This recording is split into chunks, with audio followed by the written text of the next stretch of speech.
Zéro. On est Perek Raf Aleph, donc page 52. Mais en vérité, en hébreu, c'est Chav Zayin, donc c'est la page à gauche.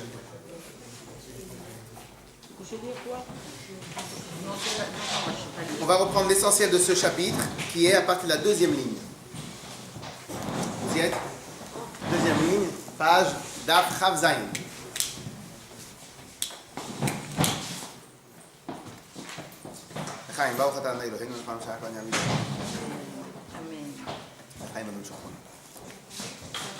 C'est bon? Oui. Je vais reprendre dans les mots, parce que si on refait à chaque fois tous les cours, on fait un résumé, on ne va jamais avancer dans les mots. Donc d'abord je fais dans les mots, en même temps j'explique, et après on fera encore une fois un bon résumé pour être sûr et certain qu'on a compris. Et après Bezrat Hashem, vous allez voir que dans les chapitres qui vont suivre, on va apprendre encore Bezrat Hashem beaucoup de choses sympathiques. Vekacha mamash. Et ainsi, exactement, Miyuchadot, ils sont unis. Je suis à la page Chav Zayin, deuxième ligne. Miyuchadot, ils sont unis. Diburo, la parole. Ou marshavato, et la pensée d'Hachem, chez la Kadosh Baruch Hu, betachlit ayichud, à l'extrême unité. Alors, il faut savoir une règle, quand on utilise dans... Alors, je pense que c'est à peu près dans tout le Lashon HaKodesh, mais très souvent dans le Lashon HaKodesh, on n'utilise pas tellement ces termes. Quand on va utiliser dans le langage du Tanya, dans le langage de la Chassidut, dans le langage du Rabbi, tachlit. Alors, qui connaît c'est quoi tachlit en hébreu? Pas mal, but, mais en hébreu, on dit aussi tachles. Oui. Tachles concrètement. Mais ici, nous, on va dire tachlit, c'est même pas but, c'est extrême. Qu'est-ce que ça veut dire tachlet à chaque fois? Tachles, en Israël, il dit tachles. Et même les Sfarades, ils ont pris l'accent ashkénaze. C'est quoi? Tachlit, c'est concrètement, va droit au but. Tachles. Ah ouais. Mais en vérité, nous, ici, on ne va pas aller dans le champ de langage tachlit, mais à l'extrême. Va à l'extrême. Donc ici, on nous dit comme ça, que la pensée d'Hachem et la parole d'Hachem, ils sont unis, betachlit ayichud. Betachlit ayichud. C'est quoi tachlit ayichud? À l'extrême unité, à l'unité extrême. C'est quoi l'unité extrême? L'unité extrême, ou à l'extrême de l'unité, ou de l'union. L'extrême, l'unité extrême. Alors, c'est quoi le sens unité extrême? C'est qu'en vérité, on ne voit plus la différence entre la pensée et la parole. C'est ça être uni. C'est ça être uni. Comme on avait donné l'exemple avec l'enfant. Dans la Torah, on nous a dit que l'homme et la femme, ve'ayu le basar echad, ils vont devenir une seule chair. Ça n'existe pas, ça. Ça n'existe pas qu'il y ait une seule chair. En fin de compte, c'est quoi une seule chair? C'est l'enfant. Et c'est quoi l'enfant? C'est une union parfaite de la maman et du papa. C'est une union parfaite. Et Dieu préserve, ça n'existe pas. On va prendre un chromosome ici, ah c'est à moi. On va prendre un chromosome ici, non ça c'est à moi. La maman et le papa, ils ne peuvent pas se battre sur ça. Pourquoi? Parce que l'union est parfaite. De la même manière ici, entre guillemets, ce qu'on voudrait dire ici, c'est que la pensée et la parole d'Hachem, quand elles sont encore chez Hachem, elles sont betachlit ayichud, à l'extrême de l'union, à l'union extrême, l'extrême de l'union, comme vous voulez. On pourrait dire que sur ce point-là, l'enfant, c'est l'extrême union entre le père et la mère. Vous voyez ce genre d'union qu'on ne peut pas se séparer l'un de l'autre? Alors c'est évident que la maman elle va dire non mais t'as vu il est beau comme moi, l'autre il va dire mais non il est beau comme moi. C'est sûr que chacun il va vouloir s'approprier les qualités, les défauts chez l'autre, mais les qualités qu'il a l'enfant c'est de moi. C'est de moi. Ça c'est un classique. Alors maintenant, vous allez bien? Ça c'est un classique. Mais concrètement, l'enfant ne peut pas le séparer l'un de l'autre, c'est une union extrême. De la même manière ici. Alors maintenant, question, est-ce que chez nous, notre pensée et notre parole sont unies? Non, ben non. Elles vont être, oui, elles peuvent être harmonieuses. Oui, voilà. C'est quoi la différence? Je réfléchis. C'est quoi la différence entre uni et harmonieux? C'est quoi la différence entre uni et harmonieux? Harmonieux, c'est chacun il a sa place. Sauf qu'on va dans le même sens. Uni, c'est qu'en vérité on fait un. Donc chez nous, quelqu'un de cohérent c'est quoi? C'est quelqu'un qui quand il pense quelque chose, Sa parole, elle ne trahit pas ses pensées. Elle suit complètement sa parole, sa pensée, ses actions. Tout ça, c'est cohérent, c'est harmonieux. Mais ça ne change pas que l'action, elle ne peut pas être unie avec la parole. C'est deux choses différentes. De la même manière, la parole, elle ne peut pas être unie avec l'action. Vous avez utilisé le terme? Je crois. Vous allez l'utiliser? Je l'ai écrit, vous le savez. Madame. Tu dois le dire à chaque fois devant tout le monde. Alors, donc, ok, compris? Donc, cela veut dire, mais par contre chez Hachem, la pensée et la parole, ils ne sont qu'un. Comme l'enfant qui ne fait qu'un entre le père et la mère. Et ça, c'est quelque chose qui n'existe pas chez nous. En fait, il n'y a pas de décalage entre la pensée et le... Alors, non, c'est pas vraiment voilà, le c'est pas une question de décalage. Il n'y a pas de séparation. Il Oui, n'y a pas voilà, de différence. Il n'y a pas de voilà, différence. d'accord. Et ça qu'on a dit au début du chapitre, Kilom marchevotai, marchevotechem. C'est un passouk dans les prophètes. Hachem dit, Kilom marchevotai, marchevotechem. Mes pensées à moi ne sont pas comme vos pensées à vous. Chez vous, la pensée elle est séparée de la parole, séparée de l'action. La pensée, elle n'est pas séparée de l'âme, puisque vous vous rappelez, on avait dit que dans le Seder, on a l'âme et on a le corps. On est d'accord? Et dans le corps, on a pensée, parole et action. On est d'accord? Donc en vérité, chez nous, on est composé à l'infini en vérité. On est composé à l'infini. L'âme, elle-même, elle est composée de plusieurs forces.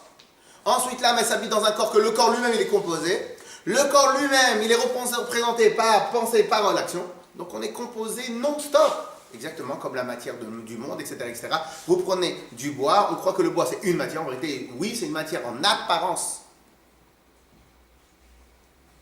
Mais au final, en vérité, qu'est-ce qui va se passer? Il va se passer que tout simplement, on va ouvrir avec le microscope et on va voir que chaque chose est complètement séparée. À tel point, c'est qu'aujourd'hui, si maintenant je prends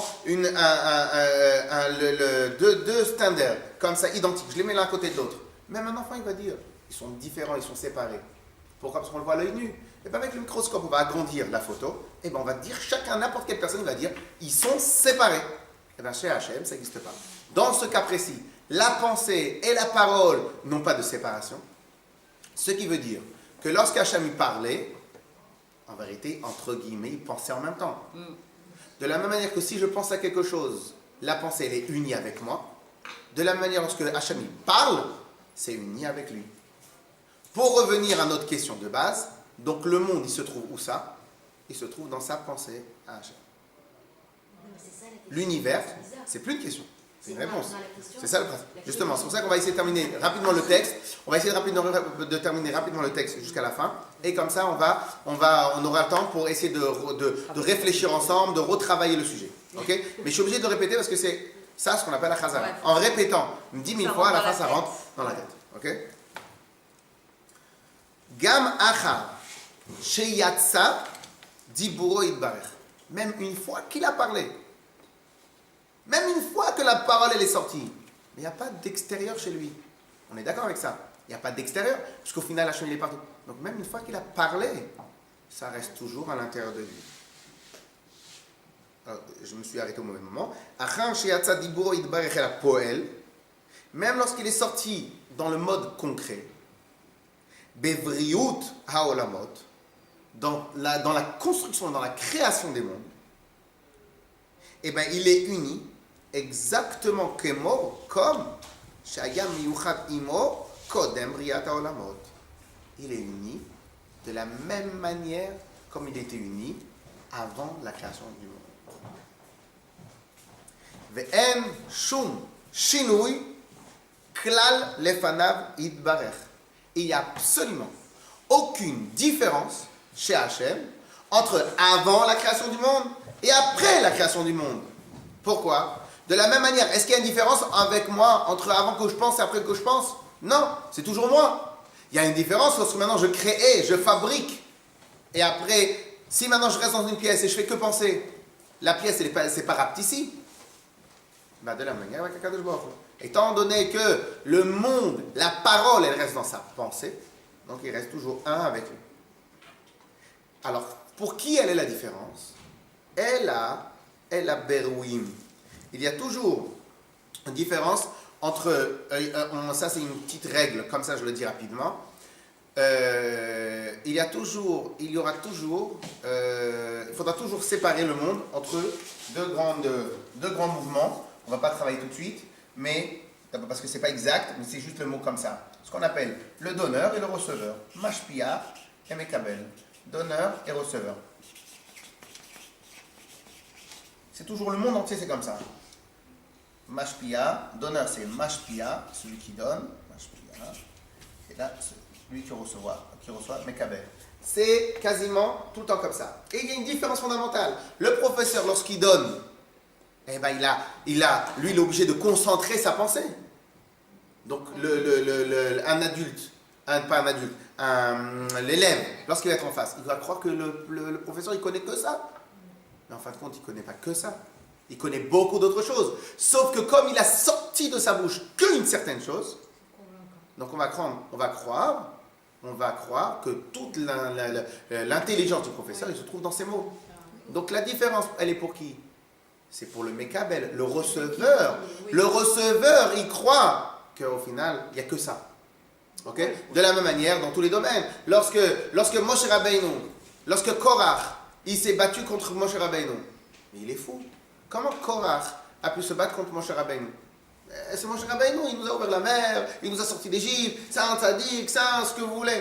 Comment il a pu se battre contre Moshe Rabbeinu? C'est ça. Moshe Rabbeinu, extérieurement, il a l'air d'un homme. Quelqu'un qui ne fait pas attention à ses pensées, quand il va voir Moshe Rabbeinu, il va dire, mais t'es qu'un homme toi, c'est pas toi, c'est pas Hachem, il ne te parle pas toi, etc., etc., etc. Donc en final, il y a toujours une différence entre, pour l'extérieur, autrui, eh ben lui, il va avoir l'impression qu'il y a eu un tzimtzum. Nous, qu'on a été créés, on va avoir l'impression que Hachem, il n'est pas là, que Hachem, il est resté à l'extérieur, qu'il y a un extérieur, il y a un intérieur. On va croire que Hachem, il a parlé, on va croire que Hachem, il n'est pas présent, on va voir que ça et Hachem, c'est deux choses différentes. On va croire que Hachem, il a besoin de demander la permission au soleil pour pouvoir illuminer, etc. Tout ça, c'est nous. Pourquoi? Parce que Hachem, il a mis un voile entre lui et nous. Un voile. Mais ce voile-là, il n'est pas pour lui. Quand on éteint la lumière, Hachem, il a besoin de prendre des infrarouges pour voir qu'est-ce qui se passe. Il n'a pas besoin de mettre des infrarouges. Pourquoi?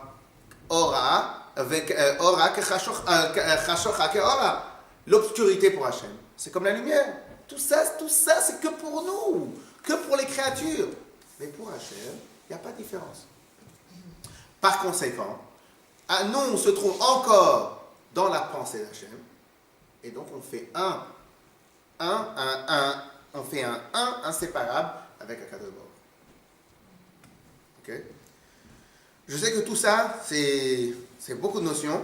S'il y a des questions, il faut dire. Hein.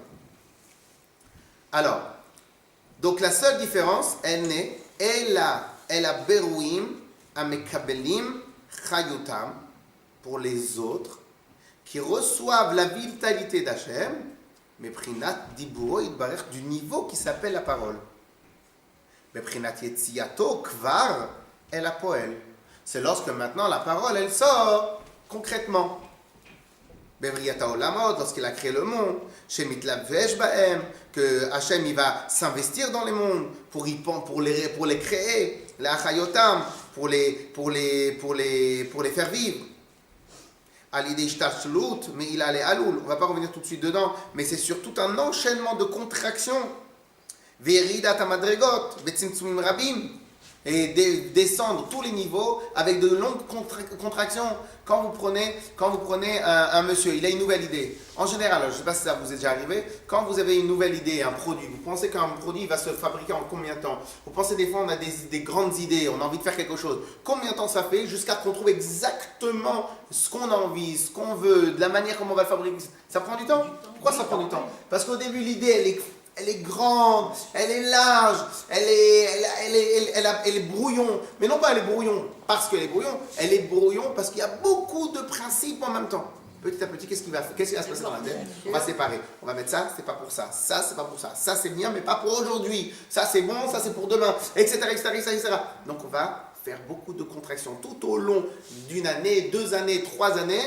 On va faire beaucoup de séparation, d'analyse, de contraction, etc., etc., jusqu'à qu'on va arriver au produit fini, exactement ce qu'on a besoin. Et tout ça s'appelle des contractions. Au début, la personne, il pensait au monde entier en même temps. Petit à petit, il s'est concentré sur l'Europe. Petit à petit, il se concentre sur la France. Petit à petit, il va se concentrer sur une ville, etc., etc. Et après, il va faire seulement un segment de marché, ou il va faire seulement une invention. Après, il va faire, etc. Okay? Donc, des fois, de la même manière, nous, on ne savait exprimer des mots à nos enfants qu'après plusieurs temps, qu'on a regardé dans un livre. Mais pourquoi tu savais exprimer que maintenant? Tu ne savais pas l'exprimer auparavant? Non, auparavant, j'avais le sentiment, mais je ne savais pas le formuler. Quelle est la différence entre avoir le sentiment et formuler? Le sentiment, c'est large, tellement large qu'on n'arrive pas à lui donner des lettres. Formuler, c'est lorsque la chose, elle arrive de manière concrète. Ok? Et bien, de la même manière, les Havdil, Elef, Alf, Abdalot, lorsque Akadosh Baruch Hu, il a voulu créer le monde, de la même manière, il y a eu d'abord, entre guillemets, l'envie de créer le monde, mais de l'envie jusqu'à que, qu'est-ce qu'on va faire? De quelle manière? Pas de quelle manière, parce que Dieu n'a pas besoin de ça, mais qu'est-ce qu'il va y avoir à la fin? Donc là, le monde en HD, et bien ça, ce monde-là en HD, c'est la création du monde. Ce monde-là qu'il a en tête en HD, ça c'est la création du monde.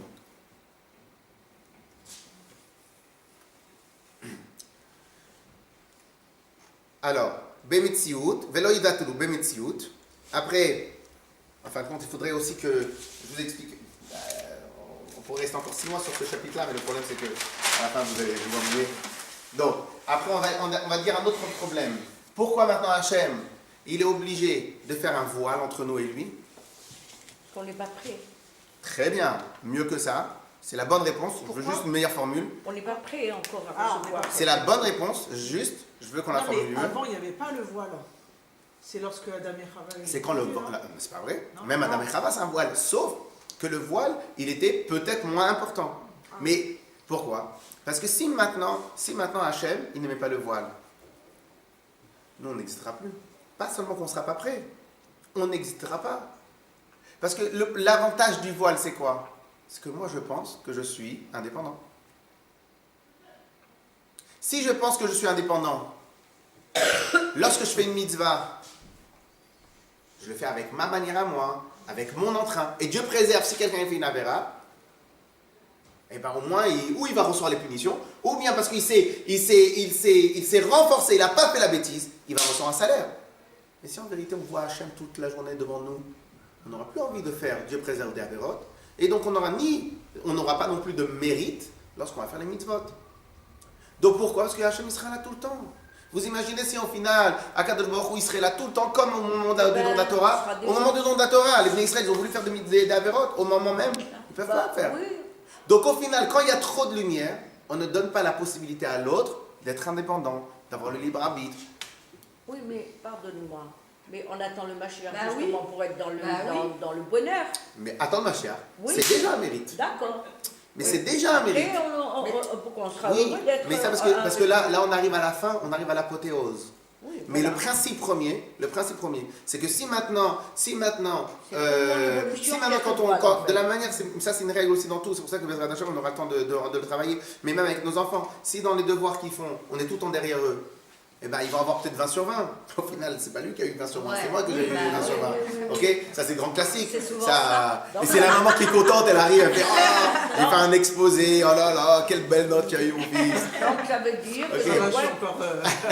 Ah, bravo. Ok? Ça veut dire que c'est pour notre évolution. Donc, C'est pour notre existence, mieux que l'évolution. C'est pour Bichlal qu'on existe.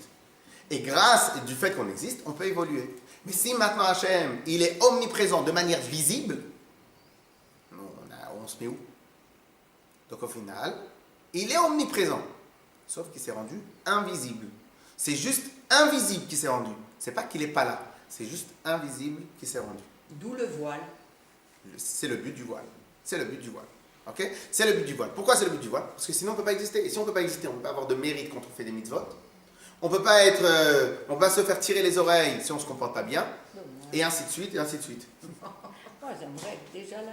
C'est pas- Mais non, Bien J'aimerais qu'il tire les oreilles. mais non, attends. Sans me faire Alors. tirer les oreilles. On continue. Acheochlu aberouim les kabel chayotam vitavotam menu. Jusqu'à que les créatures ils peuvent recevoir leur vitalité d'Hachem. Velo idbatelu bemetziut. Et ils ne vont pas être annulés, vont pas être écrasés par la puissance d'Hachem. Vechol atzimtzumim emprinat ester panim. Et toutes les contractions, ils sont juste un voile, les astir ou les ha'alim ha'or ve'achayut, de cacher et de voiler la lumière, animshach midiboro idbarech, qui provient de la parole d'Hachem. Shelo idgale beprinat gilui rav, pour ne pas qu'il se révèle d'une manière trop importante. Shelo yochlu hatachtonim lekabel. Parce que si maintenant un professeur, il vient, il donne des cours de maths aux enfants de CP, ils vont l'adorer les enfants. Il est magnifique le prof. Mais ok, répète-moi le cours. Ah, mais j'ai rien compris. Mais quelle démonstration. Mais qu'est-ce qui s'est passé? Qu'est-ce qui se passe? Tous ils vont avoir une sensation. Ah, le prof c'est un génie. Très bien. Mais tachles, le receveur. Parce que le professeur, lui, c'est le donneur. Il s'est éclaté, le donneur.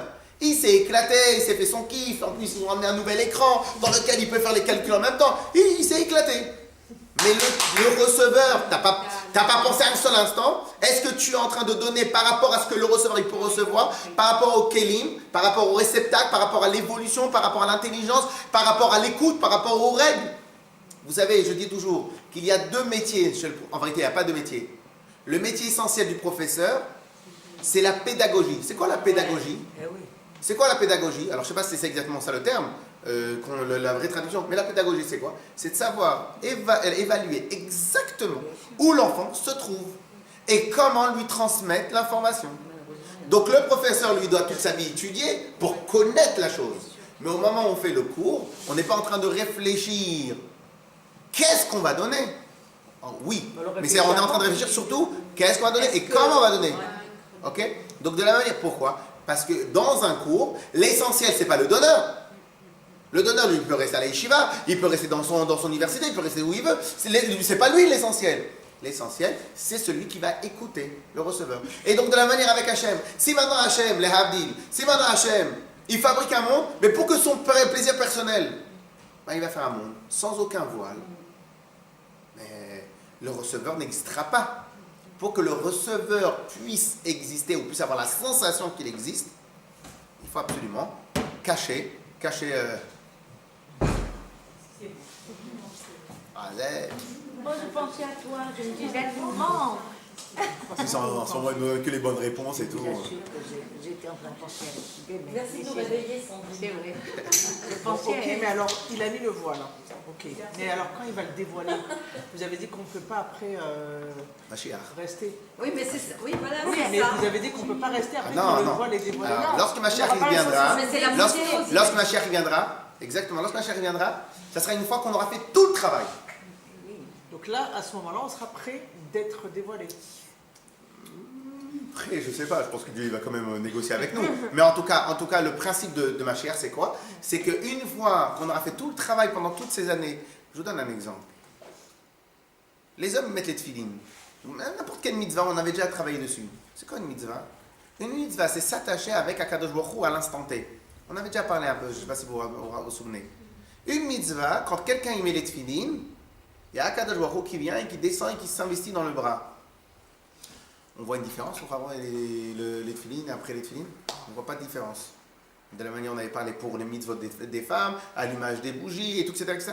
À ce moment-là, Kadosh Baruch Hu, il s'investit totalement à l'intérieur de la personne. On voit une différence, on ne voit pas de différence. Pourquoi? Parce que si on devait voir la différence, totalement, on n'existerait plus. Et c'est pour ça qu'il y a marqué que lorsque quelqu'un fait des mitzvot, il y a des anges qui se fabriquent autour de lui. Donc les anges qu'il a fabriqués à travers les mitzvot, on ne les voit pas non plus. Lorsque Mashiach il va arriver, eh bien on verra exactement chaque mitzvah, c'est quoi la puissance, d'où ça provient chez Akadosh Baruch Hu, etc. Mais aujourd'hui, tout de suite, on ne peut pas accepter. Akadosh Baruch Hu, il a décidé encore d'attendre encore quelques instants avant qu'il nous délivre. Mais concrètement, ça c'est la galoute. Lorsque Mashiach il va venir, de la manière lorsqu'on avait le premier Beth Amikdash, le premier temple, à l'intérieur du premier temple, il y avait 10 miracles journaliers. 10 miracles journaliers. Dans le sanctuaire lui-même ne prenait pas de place, il n'y avait pas de mauvaise odeur, il n'y avait pas le vent, peu importe la puissance du vent, il ne bougeait jamais, la fumée qui sortait du Beth Amikdash, il y avait un feu éternel qui a été consumé, il y avait Akadosh Baruch Hu qui venait, qui envoyait un feu pour consumer les sacrifices. Donc tout ça, eh bien, aujourd'hui on ne les a plus. Akadosh Baruch Hu il a rajouté un voile. Mais à l'époque, eh ben, les Israël, ils étaient dans un niveau très très élevé. Mais automatiquement, lorsque tu vas au Beth Amikdash le matin et que tu vois Kadosh Baruch Hu, eh ben, ta vie, elle était un peu différente. C'est peut-être pour ça qu'il y avait moins besoin de tfilotes. Avant, les tfilotes, elles étaient plus simples. Pourquoi? Parce qu'on était connectés très très fort. Petit à petit que la galoute, elle s'est allongée, et ben, automatiquement, on a commencé à réduire. La lumière, elle s'est réduite encore plus qu'avant. Et nous, aujourd'hui, on doit faire le mitzvot avec une grande émouna, sans avoir vu, bien évidemment, aucune fois Hachem, en tout cas pour moi, et etc., etc. Ok? Maintenant, etc. Et donc, qu'est-ce qui se passe? Ça, c'est le travail de la galoute. Le travail de la galoute, c'est malgré l'absence totale de lumière, on se bat. Et c'est d'où le mérite, etc. Hein? Elle n'est pas totale. Par rapport au Beth Amikdash, je pense qu'elle est totale. Ah, Si oui. quelqu'un du Beth Amikdash vient, il... Ouais. Ok? Alors, Parce que Schneer, pas il a pour les dit gens à- exceptionnels, tu vois. Schneer, il a dit à Aaron, là, ce Shabbat, que Bachar, il arrive en 5775. Oui. On va peut-être en parler après. On va nous parler de l'ombre et de la lumière. Il avait l'air que très convaincant. Hein. Alors, chez Loïgal et Beprinat Gilou Rav, pourquoi il ne faut pas que Hachem il se révèle d'une manière trop importante? Chez Loïochlou, Atartonim, les Kabel. Parce qu'après les receveurs, comme les élèves dans une classe, si le professeur il sort il étale toute sa science. La seule sensation avec laquelle les élèves ils vont sortir, c'est que le professeur il est vraiment top. Hein. Top, hein. Il connaît beaucoup de choses. Mais ils n'auront absolument pas avancé dans leur vie. Donc il faut que le professeur s'efface, il faut que le professeur se rende invisible, il faut que le professeur il laisse un peu les élèves exister, il faut qu'il les calcule dans son cours.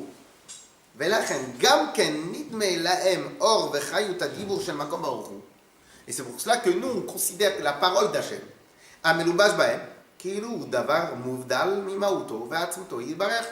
on considère la parole d'Hachem comme si elle était séparée d'Hachem. Mais tout ça, c'est un leurre. C'est un leurre qui marche très très bien, mais c'est un leurre. Mais pourquoi Dieu il a mis ce leurre-là de croire qu'on est complètement séparé de lui? Pour qu'on puisse exister. Ok?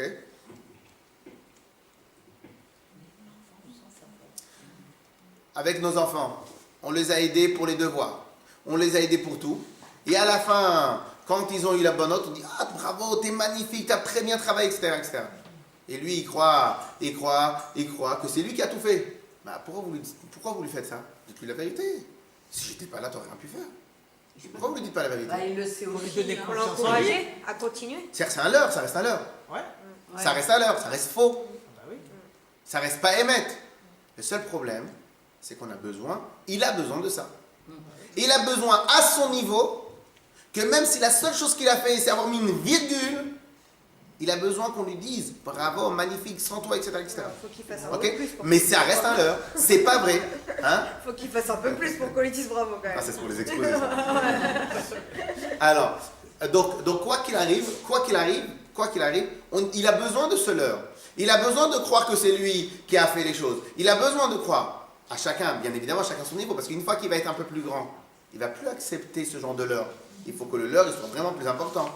Ok? Mais c'est comme nous, on a besoin de croire des choses, mais il y a des gens qui sont loin et qui ont besoin de croire plus. Il y a des gens qui ont une foi, je sais pas comment expliquer, mais Alors là ici, je dis pas tellement lui qu'il a besoin de croire, oui, mais moi je parle plutôt de notre côté à nous. Ah. De notre côté à nous le donneur, lorsque les enfants, on leur fait ça, ou lorsque... encore pire que cela, il y a des fois des ados, ils peuvent s'énerver contre leurs parents. Mais comment tu peux t'énerver contre tes parents? C'est toi qui payes le loyer, c'est toi qui te fais à manger. Oui, mais c'est moi qui ai fait ma chambre. Mais ça même, pour elle, c'est un leurre. Pour la personne, pour l'enfant, c'est un leurre. Pourquoi est-ce qu'il croit que parce qu'il a fait la chambre? Mais t'as pas vu tout le côté. Mais pourquoi? Parce que les parents ils ne le répètent pas toute la journée. Et encore heureux qu'on ne répète pas toute la journée. Parce que sinon, après, le charge des parents va arriver sur l'enfant. Et s'il arrive sur l'enfant, l'enfant, il devient un adulte avant l'âge, etc., etc. Donc, il y a un moment où il faut que le donneur, il se contracte. Le donneur n'étale pas ou sa science, ou son stress, ou tout ce qu'il a, n'étale pas. Il faut qu'il laisse le receveur un peu dans une bulle, dans un leurre, dans une bulle où il croit être indépendant, etc., etc., etc. Ok? Donc de la même manière, Schéma. de la même manière, exactement. Si Akadosh Baruch Hu, il est tout le temps derrière nous, en train de nous donner à manger, il nous montre comment en fin de compte c'est lui qui nous fait vivre à chaque instant, il nous montre tout ça, qu'est-ce qui va se passer? On final, a à la fin, notre on liberté, enfin la liberté. Exactement. On n'aura plus le libre arbitre. Voilà. רק שנמשך, pardon, כאילו הוא דבר מובדל, מהאוטו בעצמותו יתברך, רק שנמשך ממנו יתברך כמו דיבור של אדם מנפשו. Et donc, il nous donne l'impression qu'il a parlé, en fin de compte. אך לגבי הקדוש ברוך הוא, je suis après le point.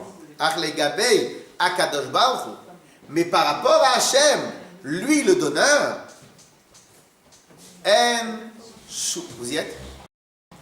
Non? Voyez la fin du chapitre? La fin du chapitre 2, 4, 6, 7e ligne. La fin du chapitre, 7e ligne. Je sais pas si vous en avez une. Si, si. Vous y êtes? En haut, c'est Chavzaïn en haut?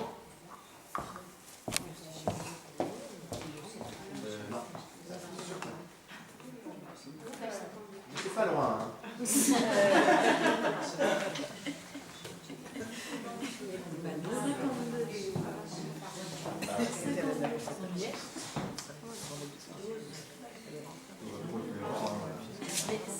Ach les gabé. Des fois, on sent quand même une force à certains.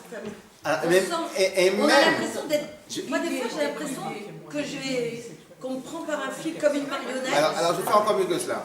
Je vais faire encore mieux que cela. Vous avez raison, Alors mais je me dis, mais je suis folle. Et en fin de compte, non, parce que ce que je recherchais, on me dit, ben va là, t'es guidé là, et hop, et tu trouves. alors je vais aller plus loin dans votre logique. Vous avez entendu ce qu'elle a dit? Je vais aller plus loin dans votre logique. Quand Hachem nous a ouvert la mer, miracle extraordinaire. Mais Tachles, il n'a pas montré sa réalité. Parce que la mer, il n'a pas montré qu'en fin de compte, la mer, c'est rien du tout. Il n'a pas montré qu'en fin de compte, la mer, c'est que sa parole à lui. Il a laissé la mer telle qu'elle était. Il a amené un vent qui existait déjà, etc., etc. Donc même quand il nous a fait des miracles, c'est des miracles, en fin de compte, il a laissé habiller dans le leur. Ouais. Pourquoi? Parce que nous, comme on est des nuls, on a besoin d'avoir cette sensation que dans nos paroles à nous, dans notre contexte à nous, de voir quelque chose d'extraordinaire. Mais s'il va trop dans l'extraordinaire, ben on est décalqué, on est déphasé, on n'est plus là. Donc il faut que ça reste un extraordinaire par rapport à nous. De la manière, nos petits miracles journaliers que Dieu il nous fait, ben, s'il nous met un miracle trop élevé, on va peut-être même pas le sentir. La preuve, on ne le sent pas, on ne sent pas comme un cadeau de voir créer le monde à chaque instant. Donc il est obligé de nous donner un miracle à notre niveau, qu'on puisse à notre niveau le sentir. Et quelque chose qui est trop élevé pour moi, et ben pour quelqu'un, et donc moi je ne vais pas le sentir, pour quelqu'un qui est plus élevé que moi, lui il va pouvoir le tenir, etc., etc., etc. Donc ça va dépendre de la finesse de chacun, ça va dépendre de la sensibilité de chacun, etc. Mais en tout cas, l'idée c'est le même. Dieu il est obligé de nous maintenir dans un leurre pour nous donner la possibilité de faire nos propres choix, parce que c'est ça l'essentiel. Mais malgré ça, c'est lui qui fait, pas les choix, mais c'est lui qui fait tout le reste. La seule chose que nous on fait, c'est de sourire lorsqu'on doit faire quelque chose. C'est la seule chose qu'on fait. C'est lorsqu'on fait une mitzvah, lorsqu'en fin de compte on peut faire à manger pour la maison, mais est-ce qu'avec le sourire ou pas le sourire? Le sourire, c'est avec la mitzvah. On peut arriver à la choule, on peut faire des choses, mais est-ce qu'on va le faire de plein gré, ou en fin de compte on va faire contre notre gré? Mais on est très limité, on en a déjà parlé une fois, on est très limité dans notre choix. Et au final, tout le reste, c'est à Kadosh Baruch Hu. Mais dans ce choix qu'on fait, c'est nous qui devons le faire. C'est notre propre choix à nous. Pour qu'on ait le mérite, c'est notre choix à nous et que personne d'autre ne nous oblige. Pour que personne d'autre ne nous oblige, eh ben, le donneur est obligé de se mettre totalement en retrait. Totalement à l'écart, totalement invisible. Il ne doit pas être là. Pour que nous, les créatures, ayons la sensation de maîtriser La situation. De maîtriser la situation. Ouais. Les premiers pas d'un bébé. Un peu comme les premiers pas d'un bébé. Pourquoi? Ben, le bébé, il va tituber un peu, enfin bon, il va prendre. Mais la maman ou le papa, enfin, est derrière. Et si maintenant vous lâchez trop l'enfant, eh ben c'est un jeu d'équilibre. Si vous lâchez trop l'enfant, il se prend trop de coups, il va recommencer 6 mois plus tard. Hein, c'est bon, hein, les coups, j'ai pris. Il va recommencer que 6 mois plus tard. Il va se bloquer, il va se commencer que 6 mois plus tard. Si par contre, ça vient de Menuchat Nefesh, comme Menuchat Nefesh, c'est que quand il titube, quand il va tomber, hop, on le rattrape. Donc il n'a pas la sensation d'avoir eu mal. Donc il a que, etc., etc. Donc au final, on a été éduqués comme ça et on éduque nos enfants comme ça, etc., etc. Donc c'est un système universel. Ce système-là, on le calque du système qu'Akadosh Baruch Hu lui-même il a fait. C'est qu'en fin de compte, pour nous donner la sensation que nous-mêmes on marche, que nous-mêmes on avance, que nous-mêmes on fait, que nous-mêmes on fait le choix, il est obligé de se rendre invisible, il est obligé de se mettre, pas de se mettre à l'écart, parce que c'est même pas le mot, de se rendre invisible. Parce que se mettre à l'écart, c'est qu'il est parti. Mais en fin de compte, Akadosh Baruch Hu, il ne peut pas partir. Et il est partout. Donc c'est même pas se mettre, c'est même pas se mettre à l'écart. C'est faire en se rendant invisible. Les parents vis-à-vis des enfants, et ça dépend des mamans, tunisiennes, ou marocaines, ou autre chose, mais ça dépend. Mais les mamans, elles sont omniprésentes. Oui. Quelle est la force d'une maman? C'est d'être omniprésente. Et que l'enfant, il n'a pas la sensation qu'elle est là. Tout à fait. Je dirais. Et là, qu'est-ce qui se passe? L'enfant fait tout, alors qu'il a fait rien. Et malgré ça, il grandit, et malgré ça, il se sent avec la confiance en lui, etc., etc. Il sait faire les choses, et en plus, même nos khatenef, dans la sérénité. C'est le même système partout. Et c'est ce que Dieu il nous fait à nous, ben nous, on doit faire aux autres. Même nous, en tant qu'êtres humains, d'une manière plus subtile, même quand on est par exemple avec ses enfants quand ils ont grandi, particulièrement, pour pouvoir effectivement les libérer, et parce qu'on a déjà vécu, leur donner des conseils et tout, et en même temps, on doit, si vous voulez, ne pas dire, mais rester, pareil, de cette façon. Il faut donner à l'autre la possibilité de choisir. De choisir, et il y a des moments où, par exemple, l'autre n'est pas prêt à recevoir quelque chose, quand on le dit aussi. C'est intéressant tout ce que vous dites. Mais même s'il n'est pas apte, du fait qu'on ait dit, ça fait un travail. Et jusqu'au moment où ça chemine. Oui, mais il y a le moment pour dire les choses. On va terminer les 5 lignes et après on va essayer que chacun puisse dire sa manière à lui comment il a compris. Mais vis-à-vis d'Hachem, donc ça c'est nous. Nous on a la sensation que c'est complètement séparé. Mais les gabé Hachem, mais pour Hachem, en shum tzimtzum ve'ester ve'elem mastir u'ma'alim. Tout ce voile-là devant Hachem, il n'existe pas, il ne cache rien. Ve'kechashecha ke'ora. C'est quoi chashecha? Et l'obscurité devant Kadosh Baruch Hu, c'est la même chose que la clarté, il n'y a pas de différence. Qui dit-il? Gam chosher lo yachshem mimecha. Comme il y a marqué, que même l'obscurité, il ne se cache pas, personne ne peut se cacher même dans l'obscurité. Mishum she'en hatzimtzumim ve'alevushim davar nifrad meno yitbarech chas v'shalom. Parce que tous les tzimtzumim, tous les contraintes, les contractions, etc., ne sont que pour nous, mais pour lui Hachem. C'est lui qui a fait, c'est lui le maître du jeu. Et là, ok? Comme il y a marqué plus tard que Hachem c'est Elohim, ça on va l'étudier aussi plus tard. C'est pour ça que devant Kadosh Baruch Hu, tout, entre guillemets, rien n'a de valeur, puisqu'au final tout c'est lui. Donc on ne peut pas dire qu'il y a quelque chose qui a de la valeur. Aujourd'hui on a clôturé le Perek Chaf Aleph au bout de 6 mois et demi de travail intensif. Donc on a clôturé le Perek Chaf Aleph. J'aimerais que vous fassiez vous-même le résumé. Qu'est-ce qu'on a appris? Parce que j'ai beaucoup parlé ces 3 dernières semaines, 4 dernières semaines. Donc, qui commence? On a pris l'unité de Dieu. Anassan. On va commencer par le premier chose. Vous dites, c'est quoi? On a appris l'unité. Qui peut nous dire c'est quoi l'unité? Alors, très bien. Il n'est pas composé de quelque chose. Voilà. Bon. Ok. Unité, on a appris unité. Unité est égale, non pas pour les êtres humains. En vérité, tout à l'heure, on a trouvé le mot harmonieux. Pour nous, les êtres humains, l'unité chez nous, c'est de l'harmonie. On va tous dans le même sens. Mais chez Hachem, c'est quoi l'unité? Mais c'est quoi le 1? Le mot. Aleph, 1. Non. 1, ça veut dire 1. Ça veut dire aucune pensée. Pas composé. Aucune composition. Non. On va essayer de se concentrer sur les bons termes. Je pense que c'est le bon terme. C'est quoi le pshat de 1? C'est non composé. Tu coupes, tu ne veux pas couper. Elle est non composée. C'est un seul 1 indivisible.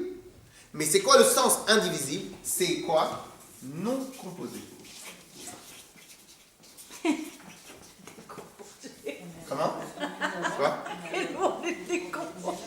est décomposée ce matin. Non, elle est très bien. On continue.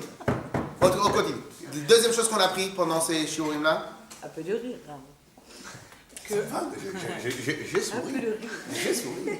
Alors, après avoir créé le monde, ça n'a rien changé chez lui. très bien. Il est en Donc permanence. ça on a dit. J'aimerais que tout le monde participe. Hein. Donc, la création n'a rien changé. Mais ça, c'est un état de fait et c'est pas spécialement ça qu'on a appris. Mais nous, ce qu'on doit apprendre en principe, c'est comment, c'est quoi la théorie que ça parle. La création n'a rien changé chez Hachem. Mais comment c'est possible que rien n'a changé chez Hachem? Parce que Parce c'est qu'elle fait Hachem. partie de lui. Oh, oh. Hachem, c'est Hachem. Non, c'est pas une réponse théorique. Parce que la création C'est la réponse fait de partie de Emouna. sa pensée. Alors on y va. On va attaquer la partie la plus importante. Alors maintenant, est-ce que Hachem il parle?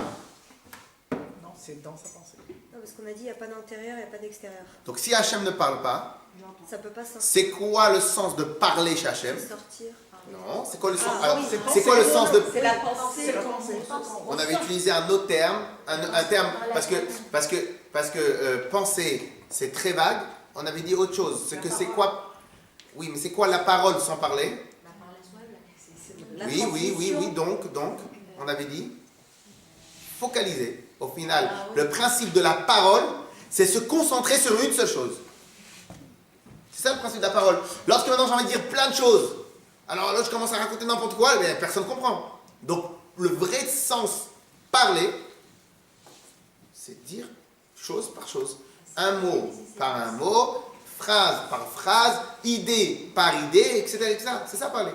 Donc en vérité, j'ai envie de dire plein de choses. Je ne peux pas dire toutes les plein de choses que j'ai envie de dire. Je suis obligé de dire la chose que je veux dire maintenant. Donc au final, c'est quoi parler? Focaliser. Ok? Donc, parler chez Hachem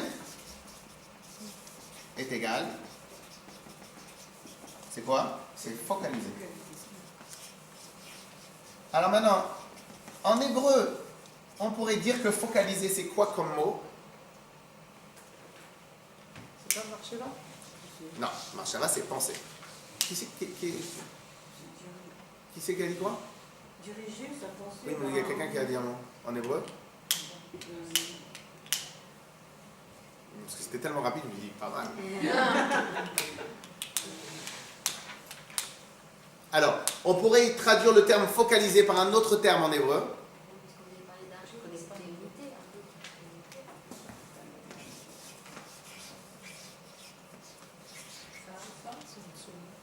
Vous vous rappelez le mot en japonais? C'est la Tzimtzum. contraction. Chinchun. Tzimtzum, c'est en japonais, mais ancien. Alors, C'est vrai que ça fait tout à fait ça. alors c'est Tzimtzum. C'est quoi Tzimtzum? La contraction. Contraction. C'est quoi focaliser? Il n'y a personne qui a dit Tzimtzum tout à l'heure? C'est vous, vous l'avez pensé trop. C'est trop, mais Tzimtzum. Alors maintenant, c'est quoi Tzimtzum? C'est affiner sa pensée. Je pense qu'au final, c'est quoi Tzimtzum? C'est, j'ai une idée, j'ai 10 000 idées, et ben je me focalise sur un seul point. Ben, quelque part, parler, c'est quoi? C'est le Tzimtzum de toute la pensée qu'on a eue. C'est important ce que j'ai dit, pourquoi? Parce que c'est le même procédé tout le temps. Moi, mais au final, j'ai l'impression vraiment que tout, au final, est relié de la même manière. Dieu, il a fait un seul moule pour toute la création. Il y a toujours le principe de Tzimtzum partout, il y a toujours le principe de parler partout, etc. Donc c'est des concepts. Donc en vérité, nous qu'est-ce qu'on a fait? Dieu il a fait quoi? Focaliser. Focaliser, c'est quoi? C'est le Tzimtzum. Okay. Aujourd'hui, on a appris quelque chose de très important. La notion d'honneur et receveur. Très bien. Alors ça c'est oui, mais la notion ici, elle n'était pas le but de ça, c'était surtout, alors on va travailler sur ça, c'était le principe de voile. Ok? Qui est lié avec donneur et receveur. Mais le voile. Alors c'est quoi le principe de voile qu'on a appris? Je vous ai coupé dans votre élan. Vous avez bien dit, mais c'était juste un passage avant. Alors, c'est quoi le principe de voile qu'on a appris ici? La pensée, On a appris plusieurs choses. Allez-y. D'avoir l'impression d'être indépendant, justement. Très bien. Donc le voile, c'est impression. Impression d'indépendance. Mais en réalité, Il est dur hein, le mot, hein, impression d'indépendance. Hein. Il est très très très dur. Hein. Impression d'indépendance. Illusion. Oui, mais tout ce qu'on apprend justement dans le Tanya, c'est pour. Donc le jour de Mashiach, c'est enlever- Independence Day. Non, mais ce qu'on apprend dans le Tanya, c'est pas justement Alors, diminuer hein, cette comment impression. Ce Comment qu'on apprend dans le Tanya, c'est pas justement diminuer cette impression d'être indépendant. C'est pas de diminuer, ça d'en avoir vraiment conscience. Oui, d'en avoir Oui. conscience. Je veux dire. Non, mais moi pourquoi j'ai dit que le mot il est très très dur. Non, parce qu'au quotidien, c'est dur de. Alors c'est pas ça que je voulais dire. C'est parce que vous imaginez le jour, vous savez, les enfants, quand ils sont petits, on fait la course avec eux. Et au final, on les laisse gagner. Mais l'enfant, il se rappelle quoi toute sa vie? Jusqu'à l'âge de 18 ans, 19 ans. Il a toujours gagné. C'est qu'à 3 ans, j'ai gagné mon père, j'étais le plus fort de l'école. Vous imaginez si à 4 ans, le grand frère On il casse tout. Et t'as rien compris, papa il te gagné. Ça fait de la peine, ça fait mal. Pourquoi? Parce qu'au final, cette impression d'indépendance, c'est nul. On a l'impression d'être. On a une impression, en fin de compte, c'est faux. Et archi faux. Alors, ça veut dire que... Oui, mais on ne vit pas avec cette... Donc on a l'impression Voilà, d'indépendance. Donc, Maintenant, pourquoi je dis que le mot il est dur? Parce que cela veut dire Ce n'est qu'au qu'une final, c'est qu'un leurre. C'est-à-dire qu'au final, nous tous qu'on croit qu'on est indépendant, tous qu'on croit qu'on fait tout seul les choses, tous qu'on croit, au final, c'est faux. pour autant... C'est une impression d'indépendance. C'est comme l'enfant, on lui dit va acheter le pain, mais il a déjà une puce GPS incorporée dans le truc, etc. Waouh, Il est super, pisté. tu viens d'arriver, etc. Mais on savait exactement, on l'avait vu par la fenêtre. Et On tout. est guidé, on est Alors, on dirigé. est Je ne pisté vise par personne. Hachem, j'ai trouvé le mot.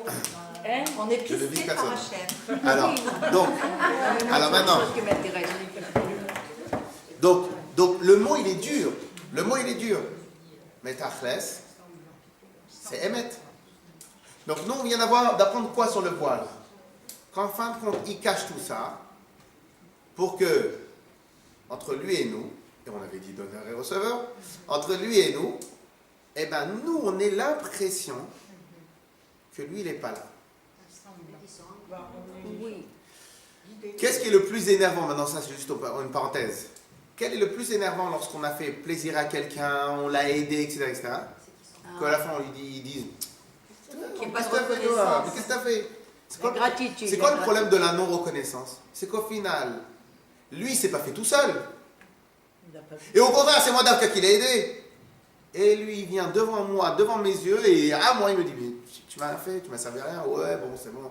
Tu m'as prêté 1000 euros à l'époque. Mais si je n'avais pas prêté les 1000 euros à l'époque, toi, t'aurais fait quoi? T'aurais rien eu. En tout cas, officiellement, t'aurais rien eu. Peut-être que tu l'aurais prêté par quelqu'un Oui, d'autre. oui, oui. Mais- alors, bien évidemment, celui qui a donné, en tout cas celui qui a prêté, celui qui a fait la mitzvah, il doit oublier. On doit oublier ce qu'on a fait de bien. Il faut juste se rappeler de ce qu'on a fait de mal. Ça, c'est l'essentiel. Mais, tachles, c'est quoi le pshat de la reconnaissance? C'est enlever le voile. Enlever le voile et enlever l'impression qu'on est indépendant. Enlever ça et retirer le voile et avoir une réelle vision de la vérité. C'est quoi la réelle de la vision de la vérité? C'est que ça, le Moshe Rabbeinu, que lui c'était un grand sadique, il n'a pas tapé le sable, il n'a pas attrapé le sable pour faire les vermines en Égypte, il n'a pas touché l'eau pour leur rendre l'eau en Nil. Pourquoi tout ça? Comme le Nil, entre guillemets, ne l'a pas tué. Donc Dieu il lui a demandé, il faut que tu sois reconnaissant. Mais l'eau, c'est du minéral, elle n'a pas d'âme, l'eau, entre guillemets. Elle n'a pas de volonté propre. Non, de n'importe quelle chose, il faut être reconnaissant. Et le sable, lorsqu'il a tapé l'Égyptien, lorsqu'il a tué l'Égyptien, le sable l'a aidé à ensevelir et pour qu'il soit en cachette. Non, même vis-à-vis de ça, il doit avoir de la reconnaissance. C'est quoi le pshat de reconnaissance? C'est d'enlever le voile de l'impression qu'on n'est plus, qu'on n'est pas indépendant. C'est enlever ce voile-là. Eh bien, nous, on a l'impression d'indépendance. Notre travail à nous, c'est quoi tous les jours? C'est de montrer à Hachem là où il est partout. C'est quoi montrer à Hachem, comme il y a marqué dans la Yom Yom? Que le travail, à la différence des personnes qui sont à la yeshiva, qui sont toute la journée encadrées, fermées dans un endroit où il n'y a que Hachem, quel est le travail des autres, ceux qui sont à l'extérieur? C'est de montrer du doigt là où il est Hachem. Ok? Donc nous, notre travail à nous, c'est d'enlever l'impression d'indépendance. Deuxième chose, pourquoi Dieu il a fait ça? Pourquoi Dieu il a mis ce voile? On n'était pas prêt. Eh ben, Après, ça c'est Madame Chou qu'on a dit tout à l'heure, mais un terme un peu à votre manière. Pourquoi Dieu il a mis ce voile-là? Ben, pour notre évolution personnelle, c'est que pour qu'on avance, pour qu'on grandisse. Pour qu'on puisse faire les mitzvot de plein gré, et au final c'est pour avoir cette sensation d'indépendance. C'est pour voir que lorsque maintenant je fais quelque chose de bien, lorsque je fais quelque chose de mal, c'est moi qui l'ai fait, c'est moi qui en prends la responsabilité, c'est moi. Ok? Et maintenant, le dernier point, voir en réalité c'est le plus essentiel, c'est celui par lequel on aurait dû faire. C'est justement le voile, c'est le but, la sensation d'indépendance. Ok? Et maintenant la question piège. Nous au final on est quoi nous au final nous on est quoi nous au final on est composé de quoi? C'est quoi on est qui au final nous? Donc au final cela veut dire que tout ce qu'on a sous les yeux, tout ce qu'on a dans nos pensées, tout ce qui existe, ben en vérité c'est un avec Hachem. Bien sûr. Ah mais c'est dur, c'est bien sûr, mais c'est dur. Je vous dis, vous êtes un être exceptionnel, mais pour nous, le commun du mortel, on a du mal à accepter ça. Il faut rigoler un peu. Hein. Ah oui, vous avez raison. Donc, qu'est-ce qu'on fait nous? Cela veut dire que absolument tout ce qui existe, et nous les premiers, on fait un avec Hachem. Quel est notre job dans la vie? C'est toute la journée de révéler Dieu. C'est quoi révéler Dieu? C'est montrer qu'en vérité c'est ça. C'est enlever le voile et montrer. Mais dans le principe, on est un non composé avec Hachem. Est-ce que nous on croit qu'on est composé? Est-ce que nous on croit qu'on est quelque chose? Is only an leurre. Ce n'est qu'un leurre et qu'en vérité c'est on est rien du tout. Non, même pas sur la Terre, on n'est rien du tout. Et parce que la Terre aussi, elle n'est rien du tout. Et tout. Moi, il y a quelque chose qui me dérange avec cette idée-là. C'est à vous de parler. Hein? Il existe les gens qui sont conscients de ça. Alors, Moshe Rabbeinu, il avait une telle conscience de cela, c'est pour ça qu'il était l'homme le plus humble de la Terre. Parce qu'il avait une conscience parfaite de ça. Il a une conscience parfaite de... On n'est rien, on n'est rien. Sauf que nous, on n'arrive pas. Parce qu'en vérité, on fait une belle fila. Dès qu'il y a quelqu'un qui nous dérange, on s'énerve. Il y a une seconde, tu pries à Hachem, que tu demandais tout à Hachem, donc t'étais rien. Et maintenant, quelqu'un t'a poussé, t'es quelque chose. Parce que nous, on n'arrive pas à tenir la route. Mais c'est pour cela que Moshe Rabbeinu, que lui, il a été fabriqué à la base comme ça, pour pouvoir voir ce genre de choses-là. Donc c'est pour ça que c'est en même temps. Puisque maintenant, il n'avait plus, entre guillemets, il avait la sensation d'indépendance, mais il savait qu'il n'était pas indépendant. Il savait, il connaissait, il comprenait, il voyait Akadosh Baruch Hu. Donc pour lui, automatiquement, ça a amené l'autre partie. C'est qu'il était l'homme le plus humble du monde. Pourquoi le plus humble? Parce qu'il avait une vraie conscience de Nachnu Ma. Ce qui a marqué Nachnu Ma. Et nous, on est quoi? On est quoi? On n'est rien, on est rien. Ça, c'est la phase de Moshe Rabbeinu. Ouais, non, il y a quelque chose qui est Maintenant, j'aimerais que vous parliez un peu et vous donnez vos impressions sur... Il y a quelque chose qui est dérangeant par rapport à ça, parce que si on arrive, je dis bien si on arrive à prendre conscience de ça, comment savoir quel est notre but ici? Si on n'est rien, comment ne pas se laisser justement aller, pas vers le mauvais côté, mais ça veut dire comment savoir où est sa place si justement on n'est rien? C'est ça qui est déstabilisant pour un humain, hein. C'est déstabilisant. Alors, avant de... Parce que déjà, c'est dur de trouver sa mission. Je ne vais pas rentrer dans tous les détails, mais sachez une chose, au moins. Ben, notre but à nous, il est très simple. D'enlever le voile. Non, mais je parle quand même D'enlever le voile. au quotidien, c'est pas... Au quotidien, c'est d'enlever le voile. Mais Le premier voile, il est dans notre conscience. Plus on a conscience de ça, je vous donne un exemple. Lorsque... Une fois j'avais dit... Dieu, il a fait en sorte que je vise juste de chez juste. C'était une paracha, on avait parlé de Kibbutz Davahem. Et en vérité, j'avais expliqué aux gens qu'en vérité, c'est pour ça qu'on dit qu'une des ségoulottes pour la tzlacha, c'est de respecter ses parents. Et les gens qui ne savent pas respecter les parents, ou encore pire, ils ne savent pas respecter personne, non, ils ne savent pas respecter personne, et encore pire les parents, eh bien eux, ils ont du mal de la tzlacha, pour la tzlacha. Pourquoi? Parce qu'en fin de compte, respecter les gens, à un niveau supérieur, respecter les parents, ce n'est que des synonymes de respecter Akadosh Baruch Hu. Donc, quel est notre travail à nous?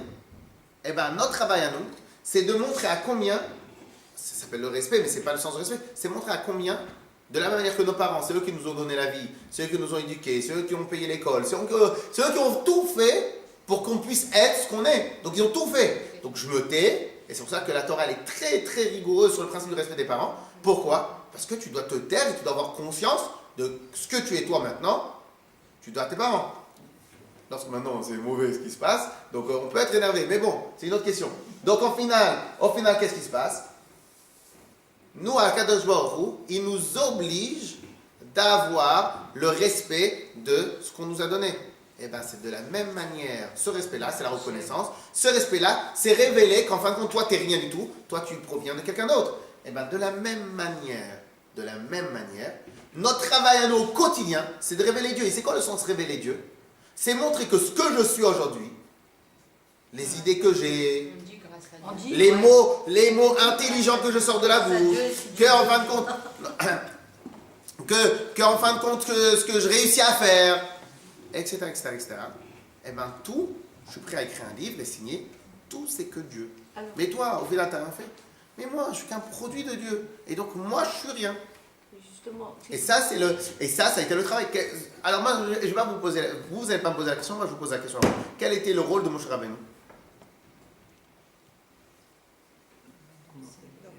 Représenter Dieu. Quel était le rôle de Moshe Rabbeinu? Pas que ça. Parce que sortir d'Égypte, c'est qu'une facette, mais sortir d'Égypte, c'est quoi exactement? Mais c'était leur donner Dieu. Leur donner Dieu. Donc le but de Moshe Rabbeinu, c'était révéler Hachem. Ben oui. Sauf que Moshe Rabbeinu, qui était extraordinairement grand, c'était un géant.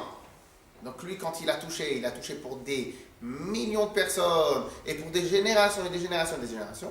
Et bien nous, à notre niveau, on va le faire avec notre famille, on va le faire avec nous-mêmes, on va le faire avec nos amis, on va le faire dans notre travail, on va le faire avec des gens, on va etc. Nous, on va être des représentants du contre-courant du voile. Mais pourquoi rien? Pourquoi cette notion de rien? On n'est rien par humilité, mais on est quand même quelque chose, puisqu'on est les enfants d'Hachem. Le Hémet, il est qu'on n'est rien. Puisque nous, on est à l'intérieur de la pensée d'Hachem. Est-ce que votre pensée, elle est différente de vous? Elle est séparée de vous? Elle est quelque chose? Un jour, votre pensée, elle va arriver, elle va dire « Oh, mais c'est moi le patron ici. » Vous allez dire quoi? C'est vous, t'es qu'une pensée, t'es rien du tout. T'es rien du tout, parce que c'est le terme, t'es rien du tout. Mais s'il n'y a rien, on ne peut rien voir. Hein? On n'existe pas. C'est-à-dire qu'on n'existe pas. Ah, on est Hachem. Autant qu'Hachem existe, autant qu'on n'existe pas. Le Hémet, c'est qu'une impression d'indépendance. Donc en fin de compte, quelque chose qui est dépendant, il existe? Oui, non, il peut exister aux dépens de l'autre. Mais là, Non. Parce que ça, vous le faites toujours, parce que vous n'allez pas au fond de la logique. Mais si maintenant, est-ce que la luminosité qu'on a, la luminosité... l'absence n'existe plus. C'est pas grave. C'est pas grave. Depuis la semaine dernière, je suis Vous êtes perturbé. marquée, ouais. Non, parce qu'elle pense, tu penses que tout n'est qu'illusion. Moi, enfin, on est une pensée d'Hachem. On n'existe pas. Tout n'est On croit qu'on existe, mais on Exact. n'existe pas. Exactement. On existe concrètement pas. Mais c'est exact. Elle a dit matérialisé. Non, on n'est pas matérialisé. Non, il n'y a rien qui existe. On n'est pas. Mais toi, t'existes. Moi, j'existe, mais toi, t'existes pas, toi. On va faire une thérapie là-bas. Il s'agit pas d'aller en conseil là. Je vais rester bloquée là-dessus. Je me suis dit, c'est pour ça que je te dis ça. Non, mais c'est pas bizarre, c'est le Hémet. Pourquoi alors d'abord, heureusement qu'on vient dans des cours pour apprendre des nouvelles choses. Parce que si on nous disait que les choses qu'on connaissait déjà, ça serait plus ennuyeux. Mais ça, c'est le Hémet. Ça, c'est le Hémet. Comment on pourrait dire ça? Mais si on existe, parce qu'on est guidé quand même. On s'efface. Si Moi, je voudrais vous poser une question qui est... Non, parce qu'elle a bien saisi le point final du cours. C'est si au final, on n'est que dans la pensée d'Hachem, donc on a autant de valeur qu'une pensée à l'intérieur de nous a de valeur. Donc, rien. C'est pas humilité, c'est qu'en fait on doit dire merci à Hachem, etc. Non, on est dans sa pensée. C'est pour ça que je dis ça, c'est parce que c'est difficile. Eh ben non, mais attention. Attention, attention. Alors attention, attention. Donc au final, vous êtes en train de dire d'une autre manière ce qu'elle a posé comme question. Vous êtes en train de dire d'une autre manière ce qu'elle a... Je suis d'accord. Et ben voilà, alors donc c'est pour cela. Donc, Non, mais ça veut dire que tout ce qu'on accomplit de matériel, entre guillemets, sert à rien. Comment s'en servir? ben non, un instant. Alors on va le faire un tout petit peu à l'envers. Indépendance, c'est une volonté d'Hachem ou pas?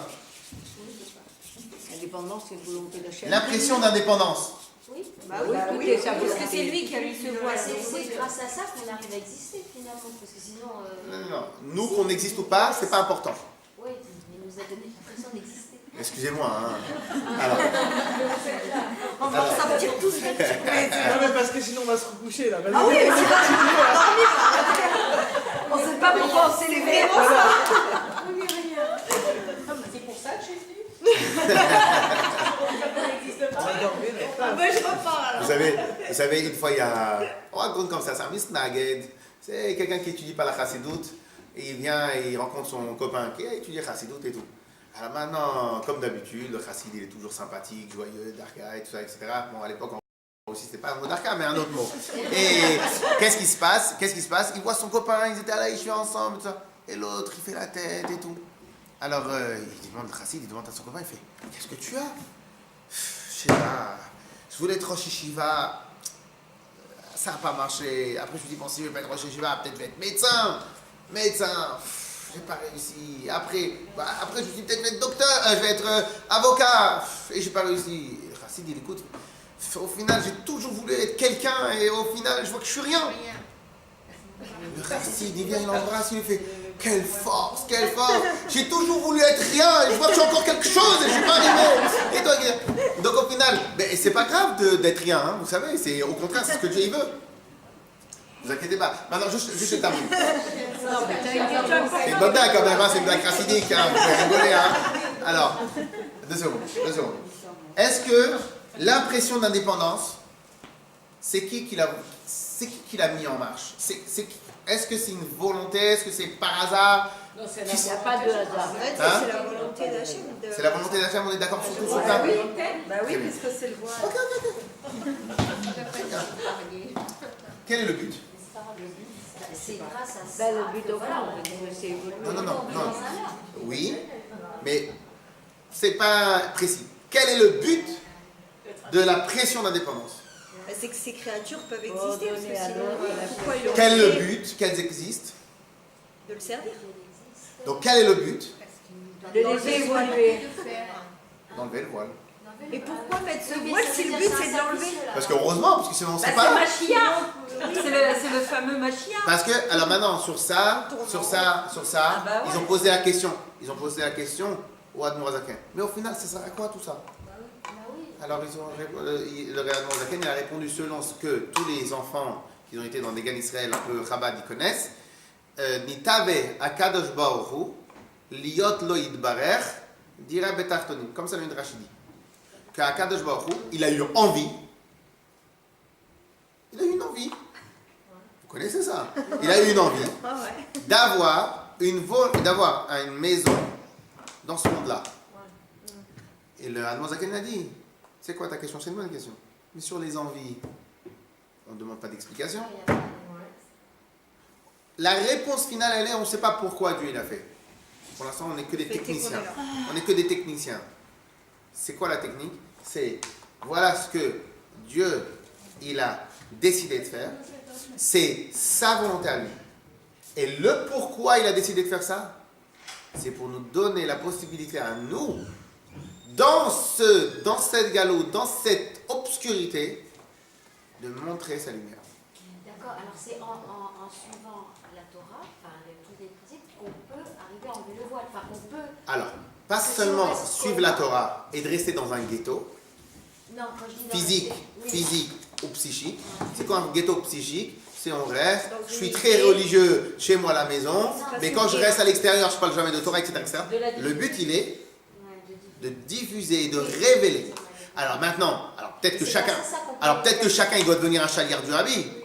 Réponse, dans le principe, oui. Maintenant, Tachlès, on ne veut pas tous. Pourquoi? Pour des raisons. Pour des raisons techniques, pour plein de raisons, on ne peut pas tous être des shlochim officiels. Pourquoi? Parce que si on sait plein d'autres raisons, mais chacun, là où il est, c'est un shaliach. Chacun là où il est. Comme je l'ai dit plusieurs fois, alors c'est très souvent à la choule avec les hommes, etc. Comme je l'ai dit plusieurs fois, à combien au Bet Chabad on voudra faire de plein de choses pour parler aux juifs, mais madame, elle touchera des gens que moi, même pas Bircha, je les connais même pas Bircha, je les toucherai.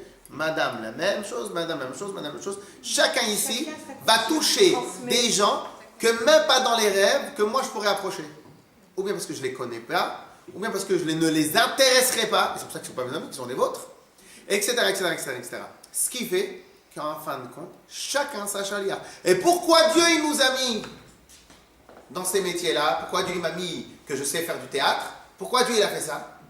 Parce qu'en vérité, moi j'ai ma place là-bas, et il n'y a que moi qui saurais transmettre l'information et révéler dans ce métier-là.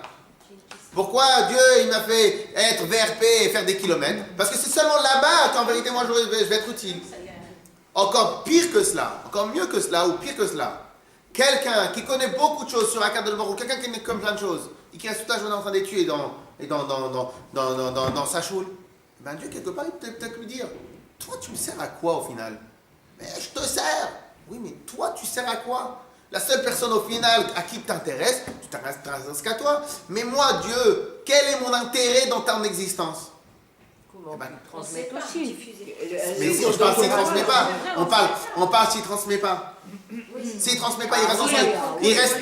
Dieu il peut lui demander, mais toi tu me sers à quoi au final?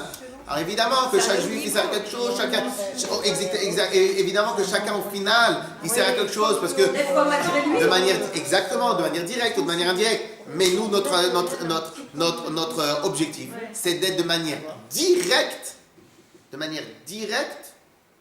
de diffuser à Kadosh Baruch Hu. Ça c'est notre job. Bon, moi je vais vous poser une question depuis tout à l'heure. Il n'y a rien à faire. Hein. Alors allez-y. Oui, oui. Elle est peut-être à côté, cette question-là, mais de tout ce que je retiens, etc., on est guidé. Alors on a le libre arbitre, on n'a pas le libre arbitre. Est-ce que notre vie, elle est déjà tracée? Est-ce que vous comprenez ce que je veux dire? J'ose pas parler de destin, de destinée, mais je le dis quand même. Oui, c'est ça. Est-ce que finalement, à chaque fois que je vais faire quelque chose, c'est quelqu'un ou ce que je suis libre? Est-ce que tout est vraiment écrit? Ah mais non, je suis passionnée. C'est pas pareil. Au final, il y a une partie que c'est Dieu qui a décidé. Voilà, c'est ça. Ça, on peut pas le nier. Ça veut dire, Notre nature à nous profonde. On a des frères et sœurs. On n'a pas tous la même nature. Donc en vérité, notre nature à nous, Tachlès, à part si maintenant monsieur ou madame, ils ont réussi à changer de tout au tout. Ça peut exister, mais c'est assez rare. Mais notre nature à nous, tant qu'on ne l'a pas changé, qui c'est qui nous l'a attribué? C'est le bon Dieu. Donc au final, on n'a pas choisi ça. d'accord. Après, il y a d'autres choses qu'on choisit. Nos enfants, qu'eux aussi nous mettent une sorte d'enseignement, ils nous ont aussi dirigé notre vie, parce que pendant un certain moment on s'occupe. Ça aussi, c'est pas nous qui avons décidé. Et ainsi de suite. Il y a plein de choses au final, il y a plein de choses qu'on n'a pas décidé. Donc, quel est notre travail à nous? C'est par rapport au final, ça reste tout ça, c'est des informations. Par rapport à toutes les informations qu'on a reçues, à l'intérieur, je dois transmettre et je dois faire révéler à Hachem. Ça, c'est notre job. Quand vous parlez de nous, le peuple juif, on s'égare parce que les autres, de quelle manière ils vont enlever le voile? Les autres, ils ne peuvent pas enlever le voile. Ou bien, il reste non-juif, il n'y a aucune obligation pour un non-juif de devenir juif, ça n'existe pas.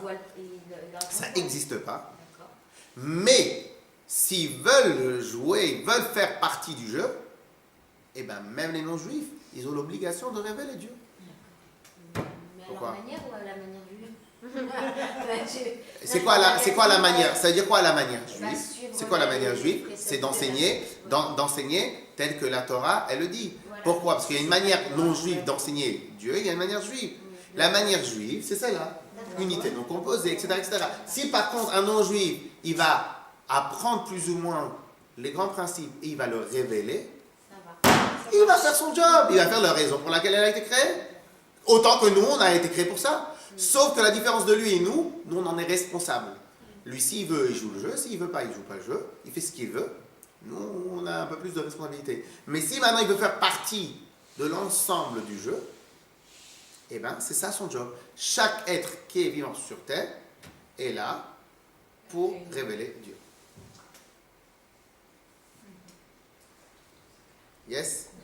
On passe au deuxième cours, ou en vérité on s'arrête là parce que le deuxième cours, on fait 5 minutes, non? Juste le truc. Parce que là il est 11h et le deuxième cours, Non, mais on reste là. On reste là-dessus.